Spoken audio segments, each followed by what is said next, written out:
안녕하세요. 약국에서 오랫동안 위장질환에 대해서 상담해 왔는데요. 아침, 점심, 저녁 3시 3끼를 규칙적으로 적당량 한식 위주로 드시는 분들 중에 위장질환이 있는 분은 거의 못 봤어요. 그리고 이렇게 드시는 분들이 대개 장수하는 경우가 많았고요. 반대로 말하면 위장질환이 있는 분들은 대부분 식사 습관이 불규칙하거나 밥을 위주로 하는 한식을 드시지 않고 자꾸 다른 것들을 간단하게 먹으려고 하는 경우가 많았어요. 예를 들면 아침을 간단하게 먹기 위해서 커피나 빵을 먹는다든지 우유에 시리얼을 타서 대충 먹는다든지 과일 야채를 갈아서 후루룩 마시고 아침을 대신하는 경우가 많은데요. 물론 이렇게 해도 타고날 때부터 위장이 튼튼한 사람은 아무렇지 않고 건강한 사람도 많지만, 그런데 일단 역류성 식도염이나 위축성 위염, 장상표화생 같은 만성적인 위장질환이 발생했다면 이때부터는 이야기가 달라져요. 계속 이런 식으로 식사를 하면 점점 위 기능이 나빠지면 나빠졌지 좋아질 수는 없어요.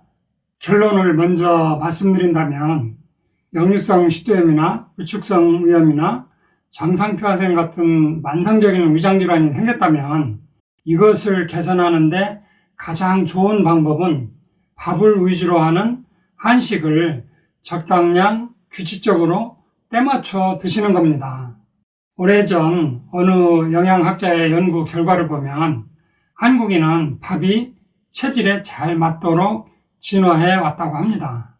그래서 밥이 우리 체질에 가장 잘 맞는다는 것을 알 수 있고, 몸이 가장 허약할 때 회복하는 방법으로 밥을 먹어왔다는 것을 생각해 보면 금방 이해가 될 겁니다.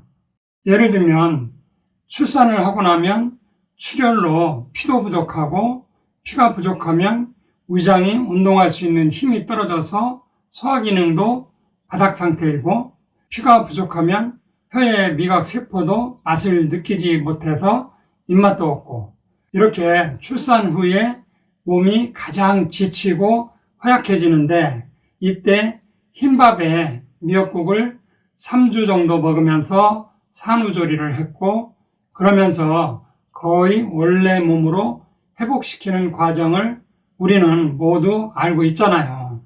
또 어떤 질병으로 수술을 했을 때 수술이 끝난 후에 하루 이틀 정도는 수액제로 영양분을 임시 공급해 주지만 이걸로는 충분한 영양 공급이 안 되기 때문에 수술 후에 가스가 나온 다음부터는 흰밥에 묵국이나 무나물, 계란찜, 조기 같은 담백한 한식 반찬 서너 가지, 이런 것부터 서서히 먹으면서 몸을 회복시키잖아요.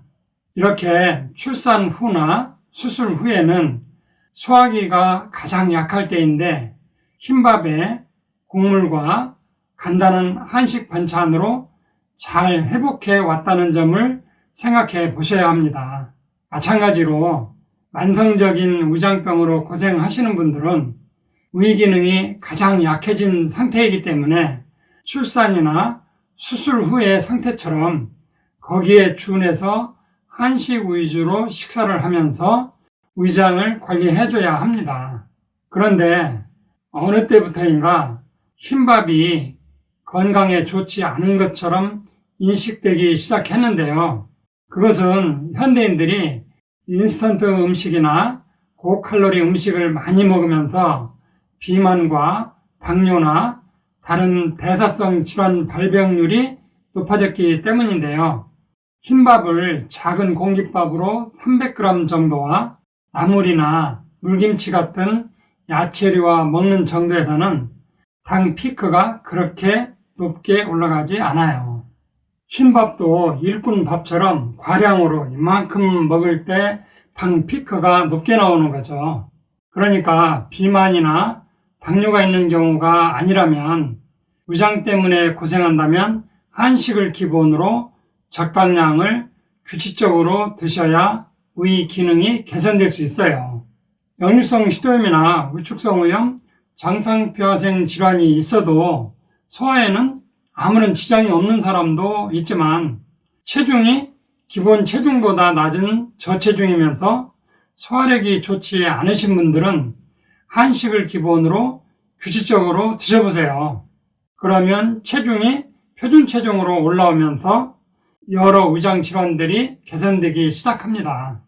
위 기능이 약하신 분들은 이렇게 해보시고 그래도 잘 안되면 한방과립과 영양요법을 병행하면 대부분 만족할 만큼 개선됩니다. 다만 요리를 하실 때 굽고 튀기고 볶는 음식은 삼가하시고 찌거나 삶거나 데치거나 샤브샤브나 탕 종류로 해서 드시는 것이 좋습니다. 아무쪼록 위장 기능이 약하신 분들은 식사량, 식사 습관을 잘 개선하셔서 건강한 위장을 되찾기 바라면서 오늘 이야기는 여기서 마치겠습니다. 감사합니다.